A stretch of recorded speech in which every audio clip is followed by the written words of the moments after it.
start the recording. I'm going to turn on these live buttons.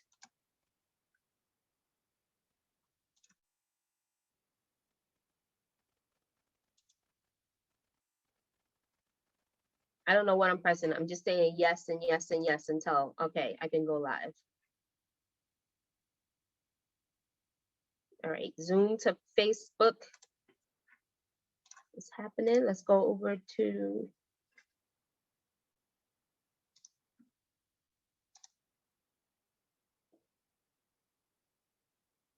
all right, we are up on Facebook. Now let me come back over to the Zoom. All right, so I am going to introduce Tamika. Thank you, ladies. I think we have some new faces on the call. So we are the collaboration of minority women professionals. I am Samantha Williams. I am the president of the collaboration of minority women professionals. I am also the owner of Sam's Word and also the owner of 628 Digital Design and also the owner of Melanated Business Coaching. And we have my VP, Letitia Douglas. Hi, sorry, it may be a little noisy here. I'm having some work done, but my name is Letitia Douglas. I am a data scientist. I am also on the entrepreneurial side. I am also a real estate developer, passionate in finances and everything stock market related. What else? And I'm the vice president of the collaboration. So glad you guys can join us, and I'm looking forward to hearing Tamika talk today. Awesome, and we have a lot of our members on the call. Welcome to our members, our beautiful ladies, and Jeffrey, welcome also. I will be also putting our membership information in the chat because membership is open to all. We do have a public Facebook group and we have a private group that's members only. And I'll put the website in the chat also. So as we're chatting and learning some good gems from Tamika, you could be checking out the collaboration and what we have to offer you. So Tamika, welcome. We were just in here talking about Clubhouse, and that's exactly where I believe Letitia found you first, on Clubhouse through the collaboration of Minority Women Professionals Club, where Vanessa, at one point we were hosting rooms, and now it's busy. But that's where this is evidence that we did it. So that's where we met Tamika. She was dropping those gems like we do on Clubhouse, talking about franchising. So welcome, Tamika. Hi, everyone. Hi. Happy to be here. Should I be sharing right now? Are you guys ready? Yeah, you can share now. Okay, great. So let me go ahead and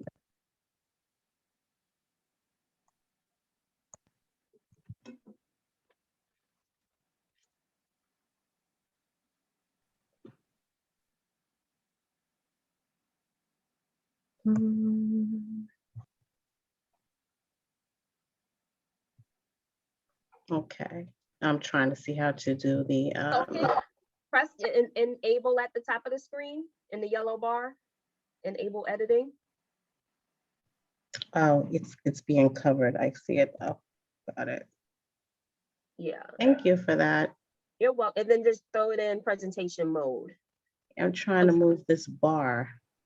Oh, the Zoom bar? I swear. Yeah, that's why I'm like, I can't see anything because. So go to the bottom of the screen though. If you go to the bottom of the screen where it says the 74%, you see that? Uh-huh. You're gonna click the little thing on the opposite end of that long bar. Go to the other side. Well, I see where I'm here in the slideshow now. Oh, there you go. Okay. Yep. Now you're good. Yeah, I just needed to move to move this bar over a little bit. All right, guys. Again, thank you for inviting me to talk about this. I am very passionate about the industry, just due to the lack of awareness that is in this industry. I feel as though because of the fact that there are not people that are speaking about it, this is the reason why we just do not know a lot of the ins and outs. So I am passionate to get more people, more people of color to know that there are so many different opportunities and space within this space of franchises. So I am the founder of Precision Franchise, and my name is Tamika Franklyn. And the first thing I want to do is just kind of like go over a couple of numbers. Feel free to jot in the chat, where you think these numbers are coming from, but there's going to be some numbers that's going to pop up. One I think is fairly easy, and just tell me where you think this number, what this number represents. The first one, 800 billion. Are we guessing? You can throw it in the chat. I'm just going to let it pop up. I'm going to explain it right after.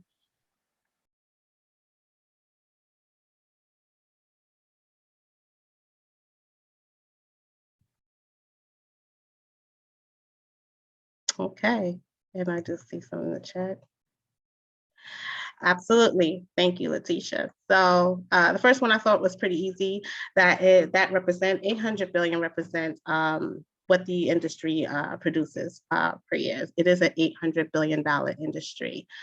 The next number that I definitely want to bring to your attention. Now, these numbers do fluctuate. At times, it could be 71. It could be just last year, it was up to 77%. And this number represents that it is over 71% white men dominated. And then this number here remaining, that's just the women owned, that's in the industry. But I want to jump to this number because can anyone guess what this 90% represents? White owned?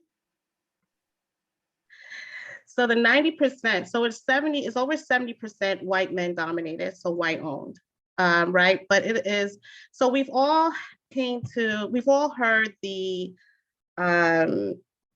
percentages when it comes to small businesses, right? We've all heard that, okay, within the first 5 years, 50% of small businesses fail within the first 5 years, et cetera, et cetera. This is not something that is new to any of us. This number represents overall there's a 90% success rate in franchise businesses.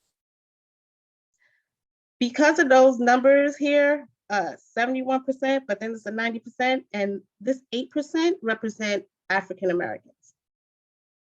This is why I say that I'm passionate about this business, and the reason why we definitely need to understand that these opportunities is here. I have learned about the franchising industry many years ago, and the way I've learned about it is just kind of was like a so happen. I so happened to be in a particular meeting where they were speaking about it, and that's how I learned about some of these numbers, these statistics. When I got involved in the business, that is when I started realizing that, well, there's not even that many people that looks like me that's even talking about this or care enough to go into the community to give us these facts on how we can be successful within this industry or have this other path of entrepreneurship. So my goal is to bring the awareness, to let people know that there is another path to owning a business within the franchise industry. So franchises are basically proven business models. When you hear proven business models, that's, this is the reason why they say it, is because it's a model where you're investing into a system. You're investing into something where the mistakes have already been made. They already know what it is to for this model that you own or has invested in to be successful. You have the blueprint, and you already are giving the data, and you have the full disclosure before you make any moves at all. So it is a process. It's a process to be awarded a franchise. And you're provided with documents, which we're going to go over shortly, which is the FPD, of where you can get all of that information beforehand, before making the decision, so that you know when you're making an informed decision. There's a big misconception when people hear franchises, when they think about franchises, the first thing they think about is, a huge restaurant chain. And, that's another thing that I definitely want to start busting, is that the franchise industry is way more than burgers and fries. Like, you have anywhere from anything that's within your passion to over 40 different industries that you can choose from, you're going to find a franchise within there. So you have education, that's a franchise. You have home care, or in the health industry. You actually do have vending as well. That's in the franchise industry. You have real estate. You have cleaning services, travel. You have B2B as well. You even have medical billing. And these are just a select few of all the different types of categories that there are out there. So what's the definition, the book definition of a franchise? So it is an agreement, and it's a license between two legally independent parties with defined rights, terms, responsibilities, and obligations. Excuse me. It is something that is governed by the federal and state laws, and it does require that whoever's the prospective franchisee, that you have this information that's going to describe the relationship between you and the franchisor. And this is all laid out in a document called the FDD. So a franchise, so basically what the franchise enables you to do as an investor, you are the franchisee when you're the owner. Again, just touching on it again, it is a business model that has already been proven to be successful. That's actually pretty important, because if there is, let's say you wanted to go for loans, it is definitely favorable on the banks, because of the fact that the model is already set up. It's already proven to be successful. So you already have the roadmap. When you are a franchisee, you are required to pay royalties to the franchisor, the brand. So this can vary. You have franchise, it could be percentages, or it could be a dollar amount, and it could be monthly, quarterly, but the royalties is what is basically the fee that you would pay to the franchisor for owning and running the business. And you have the right to use the brand, the system that's defined that's laid out in the FDD. The FDD, again, is the franchise disclosure document. So what this document is, that is your legal document that must be disclosed before you can be awarded a franchise. It has 23 items in that document, which is basically 23 sections that's going to describe, that's going to give you a description of what that section is about. So let's say it is the item 19. The item 19 is giving you all of the information regarding performance, the past performance. So they have 23 of those items, and this is the document that I would always have any of my candidates sit with a franchise attorney to go over with. So everything that you need to know about this brand is going to be laid out in this document called the franchise disclosure document. So there are over 4,000 franchises that are offered every year. There's over 4,000. And I don't know if that number was surprising to anyone else. When I first heard it, it was surprising to me.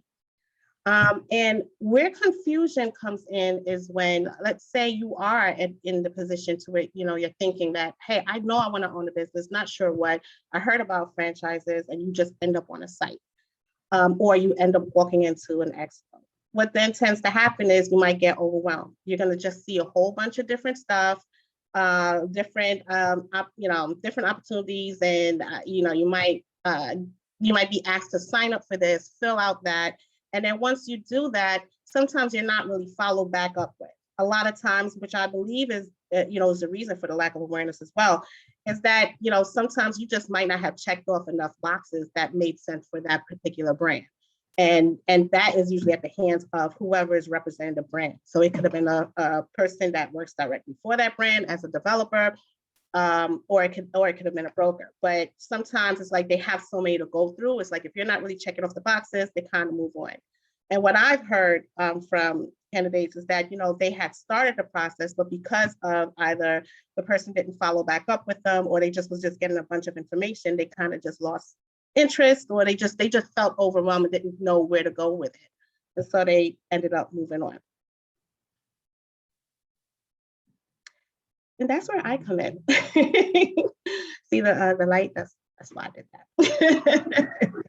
you, the light in the darkness. Yes, I was wondering, did you want questions at the end or while you're going through it? it will be at the end, and I'm almost done. It'll be right at the end. Okay, so if you have questions, put them in the chat. So, as a franchise consultant, I want you to think of when you are looking for a home, when you are buying a home or an apartment, and you go to a real estate agent. The real estate agent is normally going to ask you a few questions. They're going to try to find out what it is that you're looking for, what is your goals, what is it that you need, what's going to work for you and your family. And they're going to go back into their MLS. They're going to come back with a few options for you.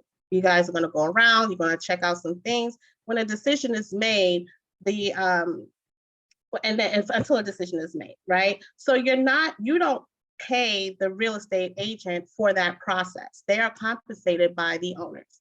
So I work in a very similar way. I don't work for any one brand. I go back to my version of the MLS, which is the FLS, the franchise listing. And I have insight to hundreds and hundreds of these brands. So when you come to me for a consultation, you don't write a check for any of those services at all.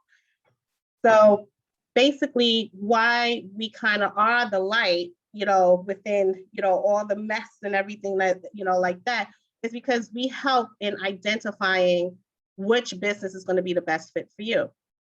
I have several resources that I use that aids me in doing that as well. So on our first consultation, besides the questions that I'm going to ask you to go over, to really find out about what's going to make sense for you, I also have a business assessment. So if anyone has ever taken a DISC assessment or any of those personality tests, if you're familiar with that, basically that's what it is. It's like a DISC assessment. And it's going to be able to ask you the right questions where your answers is going to provide me with that. So we're going to know, based on everything that we spoke about and your business assessment, this is, these types of businesses is what's going to make sense for you. So I'm able to have insight on the health and the success of the franchise systems, because these are the things that I'm going to look for and look at when I'm looking through the brands. So this is what also helps ensure that your decision is based on facts. So I would also talk you through the pros and the cons of each of the concepts. So it's truly designed for you to make the best decision possible. So this is not an overnight thing. It's not something where you're being coerced or anything to do. This is really about truly fact finding and getting to understand what is going to make sense for you. And also, I just want to talk about another myth, is that this is not about me selling franchises or franchises trying to get you to buy. It's not about that at all. You are awarded franchises. So it is just as important for you to be the right fit for them as it is for them to be the right fit for you. So my goals during the consultation is just to make sure that we are candid with each other, and I understand, I get enough information so that I'm able to assist you. I want to be able to understand what your values are, your strengths, your goals, your lifestyle, your interests. I even ask questions around your family, just basically how they feel about your decision. Are you going to be doing this alone? You have a partner. How do they feel about it? Things of that nature. It's also important for me to understand what activities you enjoy, whether you like promoting yourself, your business. Are you comfortable networking? Asking questions like this is going to, again, give me that understanding of what type of brand is going to work. Because if you are lacking, let's say, in the marketing area, then I know that I need to find a brand that is very, very strong in that area. And also, of course, how much you're planning to invest. So on my website, there is an e-course available, and it is free. That goes into my role and just, what it is and how I can help you, etc. On a deeper level. You also have the questionnaire. This questionnaire I really like because it does help help me when we are having our first consultation, because you're able to rate the industries that you're interested in. So it'll literally like list off home care, vending, or different things of that nature, and you could rate from 1 to 10 your level of interest, and we'll be able to talk around that. After our initial call, I will be able to then send you the business assessment, and then we'll have a follow-up call from that. Now, what's also part of my process is validation. It's a very important part of when you're looking to own a business, own a franchise, particularly, or a proven business model. The validations is when, after you've had at least maybe 1 to 2 calls with the brand, then you're able to have you're able to have conversations or have specific calls with the other owners. So that's also another layer, just to find out, is this going to be the right fit for me? Can I see myself in that business? And as a franchise consultant, I'm also your internal advocate. So I will be with you on those calls. I will be aiding you with resources where, the questions to ask. So I will provide you with great questions to ask a franchisor. I'll also do the same with validation. So great questions to ask a franchisee. So this is the type of information that I have. And I also will pair you with the correct partners that you need. So when it gets to that point, whether it's the attorney, the franchise attorney, I'll be able to give you a couple of referrals where you can sit with someone for a free consultation on that. Funding, same thing. I'll be able to assist you with that as well. And if you're just not there yet, you're not ready to really look at anything, or you can always join my email list. If you go onto my website, precisionfranchise.com, you would be able to either book time with me, have any of these resources, or go onto my email list, which will be a good thing, because I do tend to have I have webinars that'll take you even deeper into the different type of brands. So for example, right now, if you go onto my website, you're going to see a pop-up. And that pop-up is for the upcoming event that I have that's going to be highlighting the moms for Mother's Day, highlighting the moms within the franchise industry. So again, I'm just bringing the awareness to the different opportunities that are there, and I'm definitely here as a resource. If you want to know any more information, I do implore you to at least go on and maybe join one of the webinars where you can even learn more about some of the different type of brands that you probably otherwise would not have known about. So that is the end of my presentation. And if you guys have any questions, I would love to hear them now. Thank you.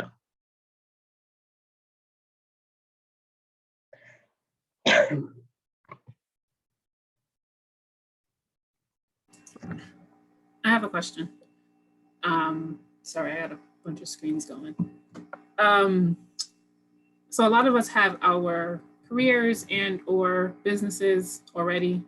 Can you give some examples of options that would be not a huge time commitment, but can still be successful, whether it's because it's not owner operated or because it's just a business that doesn't have that much management time that's needed?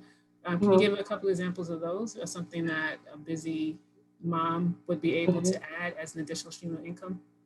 So more than likely, you're going to will fall into a service-based business. And there are many. There's too many to just kind of throw out.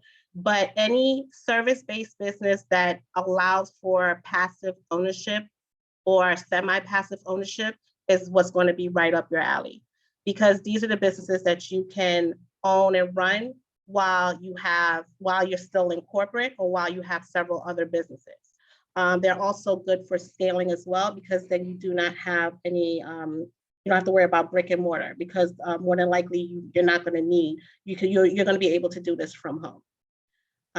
So I know that in the presentation, I had a couple of things that popped up. Vending would be a good one. You have medical billing. You even have some home care ones that, you're able to be at least semi-passive with. There's, flooring concept, kitchen concepts, there's a lot, but my focus for you would be on all semi-passive and passive models. And that's what I would then present to you as an option.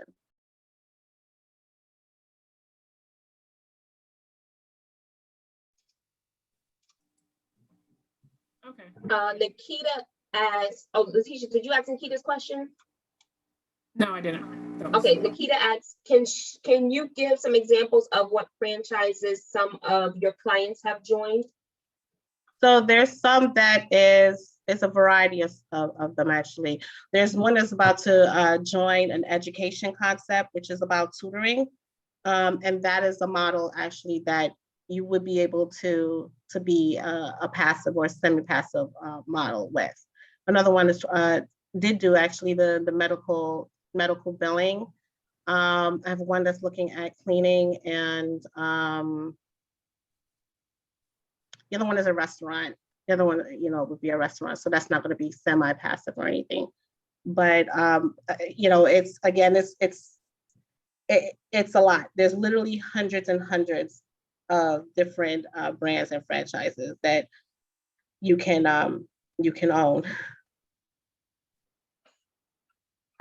With your clients, when you help them, do you help people who have a business and they want to turn it into a franchise? Yes, and so I do have a couple of candidates that are looking into that process. So I partner with a company where their focus is on franchising your business concept. So there's a couple of things, of course, that you would need to check off as far as the revenue that you're already bringing in, and just to make sure that you're a good fit to franchise. Because I think what a lot of people don't they don't take in consideration is that now you're in the franchising business. You're not in the whatever business you're in. So it's like you're not in the hand, you can't be hands-on. You now got to be kind of from like a bird's eye view, because now you're in the business of getting franchisees or getting the right franchisees for your model, and also to be able that is replicable. So it's just a different path, but that is something that can be done as well. So when people come to you, do you evaluate like if it's the right fit for them? Like, do you tell people, nah, you should not get into this? Meaning if somebody came and they already had an idea, or if they saw something that they like to and they want to own it, they want to own a franchise. Yeah, but maybe they don't have the capacity or they don't understand it fully enough. Has that ever happened? So, and that's a good question. So basically, that's the reason why I always say you want to have, that's the goal of the initial call, of the consultation. Because sometimes you would have someone, like I had someone to come in and they was just obsessed with chicken for some reason. They really felt like that's what they needed. And it's like, and it's like, okay, but do you realize that some of these empire brands, you need over $1 million, and, and then there's a lot of red tape in that. And then at the end of the year, what are you making? What are your profit? And I think they're kind of like, what's that saying? You listen to trees for the forest or something like that. Yeah. It's like not seeing the end results. And it's like, I can show you 10 others where, the end is like, you know what I mean? So yeah, you would have someone that's just because they heard something or because they see a particular restaurant, because always seems to be a restaurant, and that is like, that is, oh, well, their doors are always, they're always packed, so it must be good. Like, that really does not mean much. Like, there's a lot more to it. And then on top of that, if I had the conversation with you, and I know for a fact, Letitia, for example, if you tell me like, look, I have this stuff going on, I can only devote so much time, then I could tell you absolutely don't want that. But you're telling me this is what you want. And I'm like, that's not going to work for you. So yeah, you do come in, and there's going to be times where you come in with one idea, but you may leave with something else, knowing that, okay, now that I understand that I probably should be looking this way. And that's why it is important to have someone like me that's going to be able to kind of guide you through that process as well. Okay. And I know I get the Entrepreneur magazine, and I think it's quarterly or every 6 months or so. They list like affordable franchises where people don't realize, like a lot of people think, getting into a franchise, you need like 3 million a leg and a kid, and they don't realize that there are more affordable options out there. So in your experience, what are some of those more cheaper franchises that you can get into?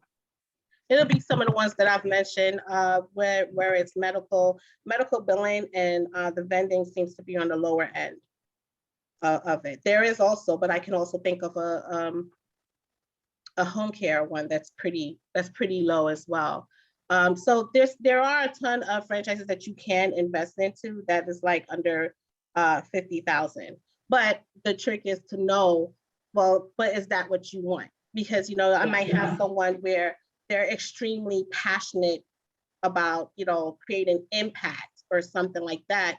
So I may not think that I should, you know, show them something like, you know, gosh, I don't know, just something that's not like, you know, I would probably want to steer them to something that's going to tap into that passion. You know, yeah, I can show you this. I can show you a medical billing one, but is that what you really going to like? You know, I can show you vending models, you know, but is that what you want? Is that what are you going to thrive in that? So, you know, it takes a lot. It's a lot more than just, you know, all right, give me that one. Okay. Let me see. Vanessa has a question. Have any of your clients applied for grants to help fund their startup fees for a franchise? If you do go about help them with this process, or how does it work? If not, what tips can you give to someone who needs funding help? So grants, I would say that grants are rare. I'm not going to say that they're not there, they're not available. I literally just got off a call where it's a committee about the diversity within the franchise industry and the different types of things that are available to assist them. But, you know, grants are something that's definitely rare in the franchise industry. As far as funding, it would, I mean, if you're only thinking about grants, then I don't have like that information on grants for you. Now there are different ways to fund it.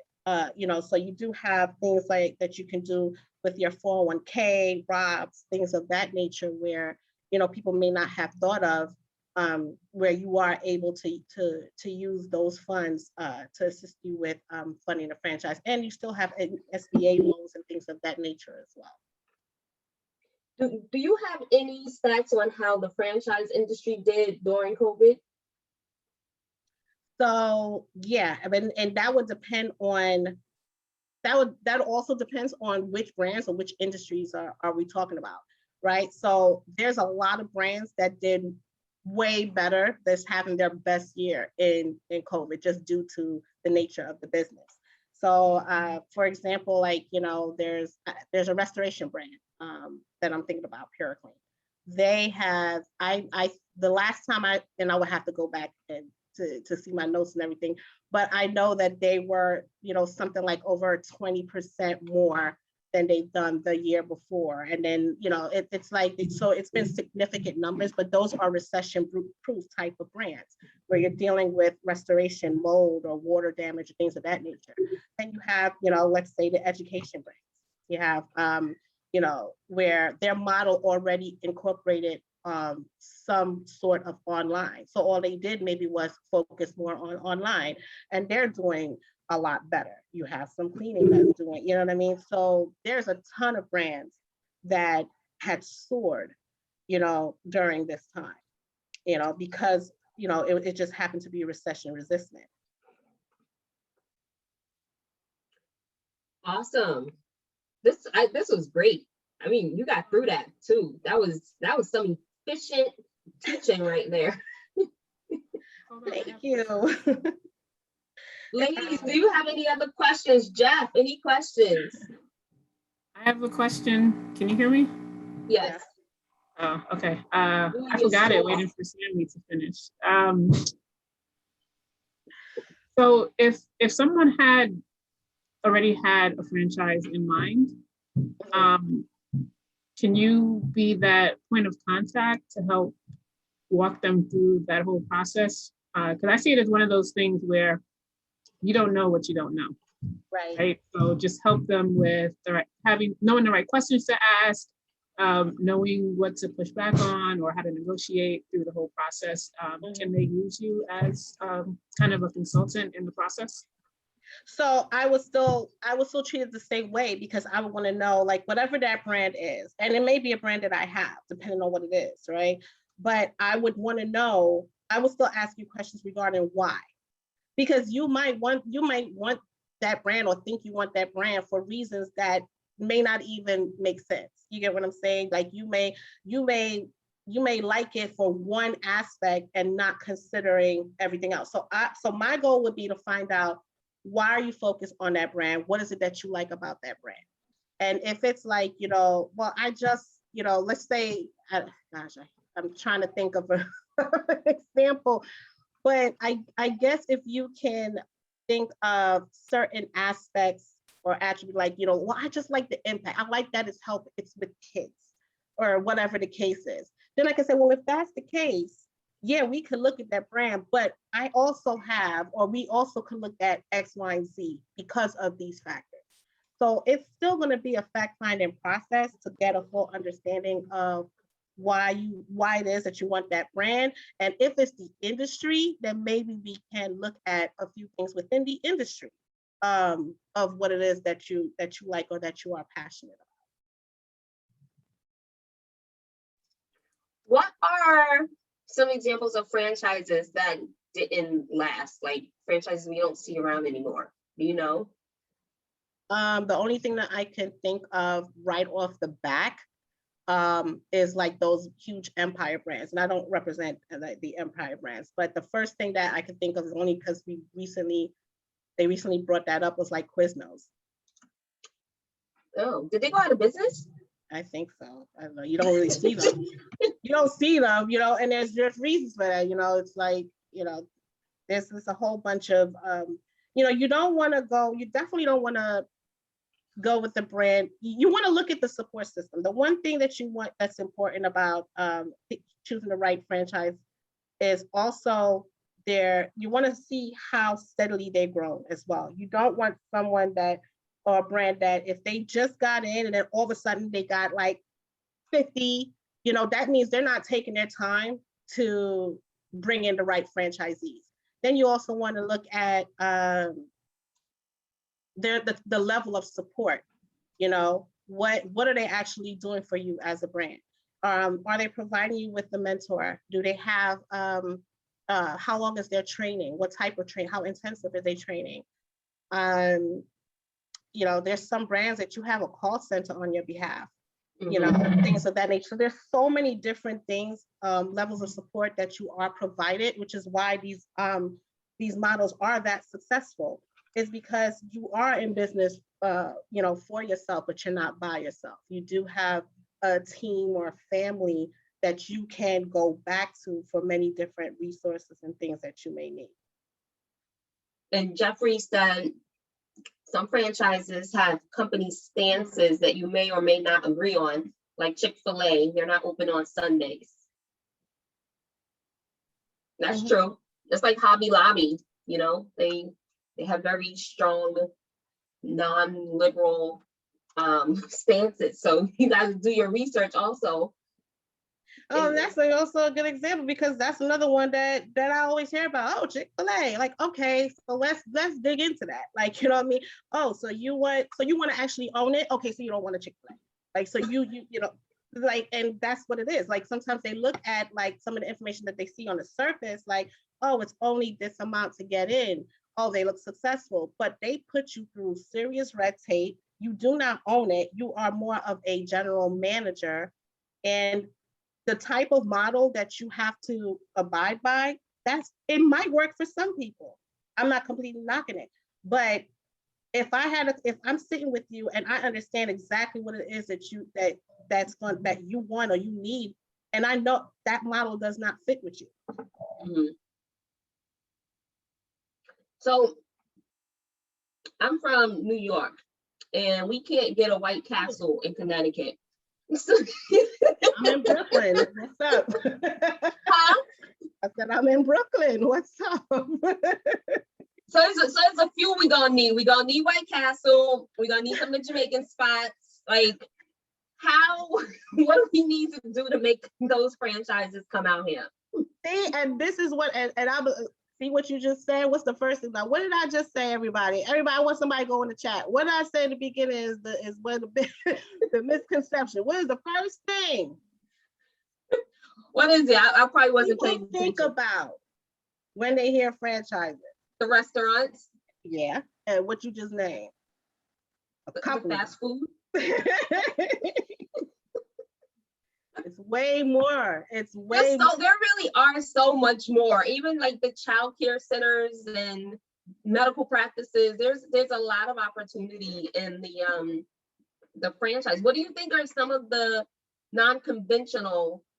Well, for you, they're not non-conventional, but for us layman people, what are some of the types of franchises you've seen that a lot of people just don't recognize or realize? I don't know about unconventional. There's so many. So basically, you can be doing business with a franchise every day and don't know it's a franchise. That is how broad it is. You have like, okay, have you ever seen? Because I'm about to actually show this concept to someone. Have you seen the "We Buy Ugly Houses" signs all over the place? Yeah, That's a franchise. That's a franchise that I can actually, if it makes sense, I will introduce you to. And they're huge and they make a lot of money. buying ugly But houses. again, you wouldn't have known when you've seen that that's a franchise. So that's just an example. Yeah. So there are many. You got franchises that, their whole concept is on vents. And it's on cleaning vent, like ventilation cleaning and things of that nature. It's a lucrative model, but you probably never heard of it. Do you know of any in the cannabis or CBD industry? I actually just did an event for 420 with a brand. Is one of the emerging brands in that industry, and this is why I also say, like, I will, when I put together these events, these webinars are free, so it gives you the opportunity to see some of the different types of brands that are out there that you may not have heard of. And that is their whole model. It's natural life. So it's CBD, which is a component of it. They don't want to be confused for like a bong store or anything like that. They call themselves like the GNC of CBD. So it's like your health, it's like your neighborhood's health store or something, the way they kind of put it. But that's just to give you that concept. So you can own that. They have over, I forgot how many brands, like 1,800 brands within it. If you actually came in, so this was something that I thought was interesting about that brand, is that they already have the products and everything is laid out for you to open a store. You don't need a large footprint either. I think the largest, and that's large, is 1,200. So their footprint is anywhere between 700 to 1,200. So that's good if you're looking for a brick and mortar.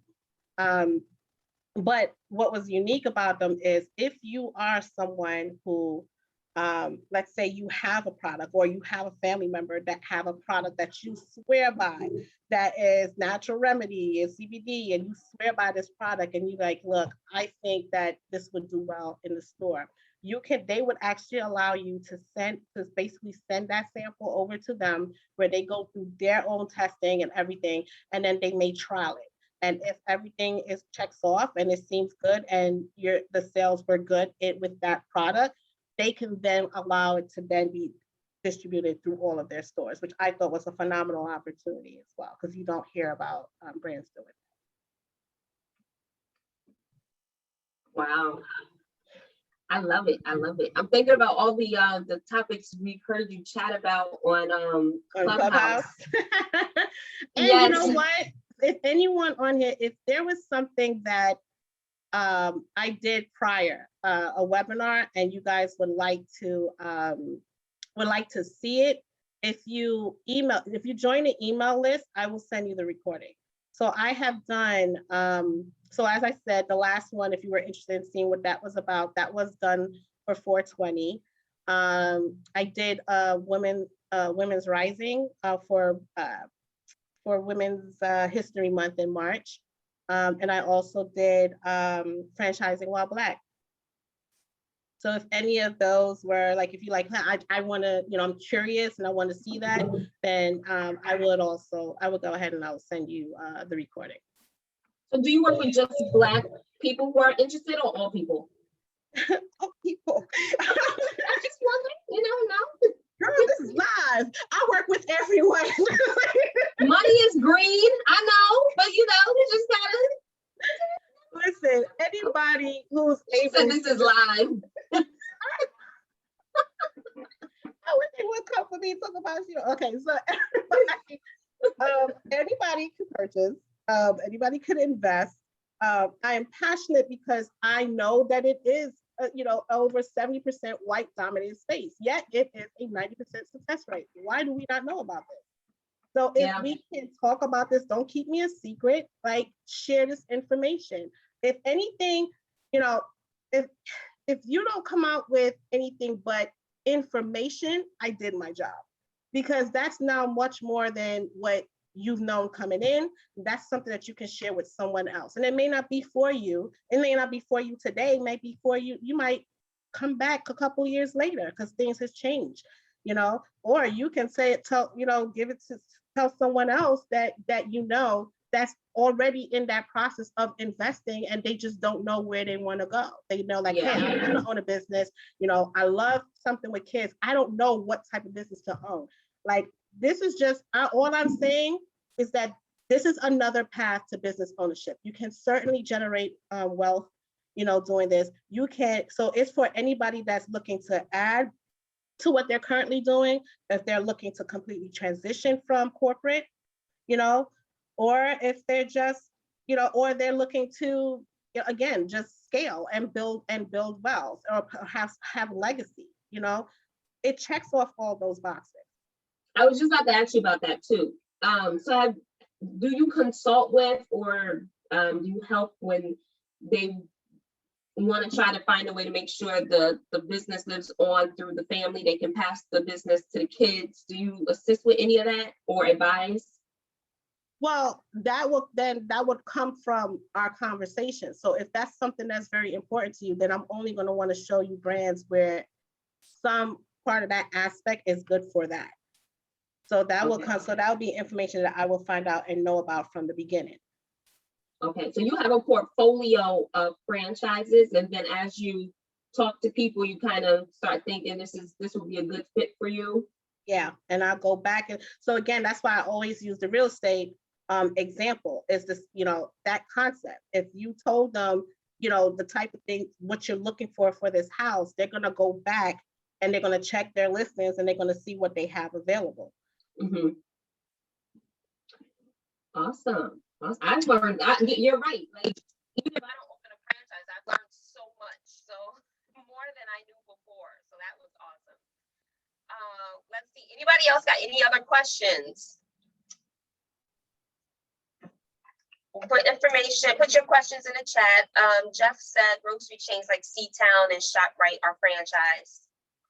Yes. There's a lot. They're across like all industries. Don't forget to also put your business information in the chat. Tamika too, put your contact information in the chat. Make sure people can reach out to you. So if there's no other questions, I'll just give a brief overview of the collaboration for those who are not members. I think I only see 3 on here who are not members. So I'm glad to see so many of our members show up. So yes, I am Samantha Williams, president of the Collaboration Minority Women Professionals. Letitia is our VP and co-founder, and Nay is also co-founder, and she helps with membership. So the Collaboration of Minority Women Professionals was founded about 3 years ago. And we are a membership-based organization. We have 3 membership levels: a student level, a professional level, and a mentor level. Student level is $65 a year. Professional is $15 a month or $125 a year. And the mentorship is $60 a year. And that's for women who are more seasoned and would like to give back and help other women along the way. So the collaboration's purpose is to support, financially promote and amplify, uplift Black and minority women business or in their careers and professional life. So we now have we started when COVID started, we were forced online. That's when we first started doing these webinars through COVID. And we had Elisa Bowens Mercado, who is the first Black female brewery in Connecticut. And she did the first webinar, and she sponsored, she said she would sponsor someone's membership on that webinar. And we went from, I think, 6 or 7 members to like 30 members in like 2 weeks. And now so that was about a year ago. Our first webinar was in June of last year. And now we just broke over 60. I think we're like 62, 63 members. So we're growing actively. And, you know, we want your membership. We are here to support you ladies, to help provide whatever kind of support you need. And for our members, we're looking for committee members. So if you would like to participate on a committee, please contact me, Letitia, or Nay, and we can get you ladies set up on a committee, because we've grown so much, we can't do it ourselves anymore. We need your help.